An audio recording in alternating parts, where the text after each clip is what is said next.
نئے قمری سال کا آغاز 1447 ہجری نئے سال کی دعا۔ اعوذ باللہ من الشیطان الرجیم، بسم اللہ الرحمن الرحیم۔ السلام علیکم ورحمۃ اللہ وبرکاتہ۔ پیارے ناظرین، امید کرتا ہوں کہ سب خیریت سے ہوں گے۔ آج کی اس ویڈیو میں آپ کو نئے قمری سال کی دعا بتاؤں گا۔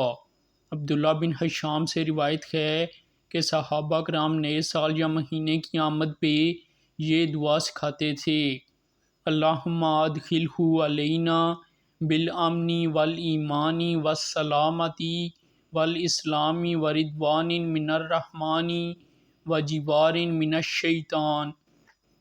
ترجمہ: اے اللہ، امن، سلامتی، اسلام، رحمان کی رضامندی اور شیطان سے بچاؤ کے ساتھ اس سال مہینے کو ہم پہ داخل فرما۔